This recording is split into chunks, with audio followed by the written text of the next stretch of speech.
বিদেশে পাচার হওয়া অর্থ ফেরত আনতে টাস্ক ফোর্স গঠন করা হয়েছে বলে জানিয়েছেন অর্থ উপদেষ্টা সালেউদ্দিন আহমেদ। নিত্যপণ্যের দাম কমাতে আলু, পেঁয়াজের আমদানি শুল্ক প্রত্যাহার করা হয়েছে বলেও তিনি জানান।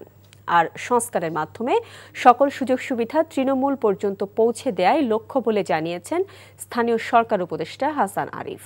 সচিবালয়ে ছাত্র জনতার গণ অভ্যুত্থানের 1 মাস পূর্তি উপলক্ষে অন্তর্বর্তী সরকারের লক্ষ্য অগ্রাধিকার বিষয়ে প্রতিক্রিয়ায় এসব বলেন তারা। রিপোর্ট করছেন রকুনউদ্দিন। 1 জুলাই থেকে শুরু হওয়া সরকারি চাকুরিতে কোটা সংস্কারের আন্দোলন ছাত্র জনতার গণ অভ্যুত্থানে পরিণত হয়। ঘটে ক্ষমতার পালাবদল।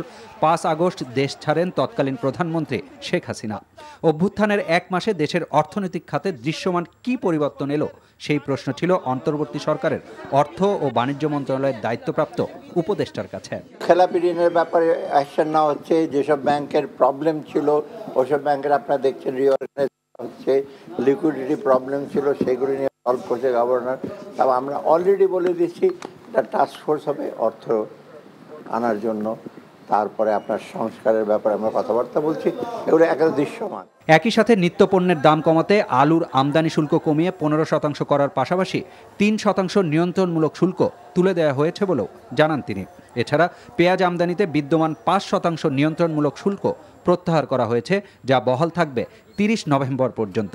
অনেকগুলো কারণে বেড়ে গেছে এবং সেটা চট করে টেনে নেমে আনা যাবে না। তবে সমান যে কমছে, আলু আর পেঁয়াজের ইসে কমিয়ে দিয়েছি, তারপর ট্যারিফ কমিয়ে দিয়েছি। আর ওইগুলি যদি এনশিওর করে বিষয় মাছ, মাংস, ডিম, ওগুলো ওদিন কথা বলেছি। আমরা বাজার মনিটর করার কথা বলেছি। কোনো ক্রমেই জানি ওরা ইনপুট বেড়ে যায়, ফিডের দাম বেড়ে যায়, ওটার ইফেক্টটা যেন কোনো ক্রমে নেতিবাচক বিষয়টা ভোক্তার উপর না পড়ে। দায়িত্ব নেবার পর থেকে সংস্কারের কথা বলেছেন অন্তর্বর্তী সরকারের উপদেষ্টারা। সেই পদক্ষেপ কতটা এগোলো তা জানিয়েছেন স্থানীয় সরকার মন্ত্রণালয়ের উপদেষ্টা। রুরাল ডেভেলপমেন্টের প্রশ্ন হচ্ছে, ওখানটা প্রায়োরিটি হচ্ছে যে কারণে রুরাল ডেভেলপমেন্টের প্রজেক্টগুলো নেওয়া হয়েছে সেটা বেনিফিটটা একবারে গ্রাম পর্যায়ে পৌঁছচ্ছে কিনা এটাকে ইনশিওর। আগামী কয়েক মাসে সব খাতে পরিবর্তনের সুফল আরও দৃশ্যমান হবে বলেও জানান উপদেষ্টারা। রকুনউদ্দিন, এনটিভি নিউজ, ঢাকা।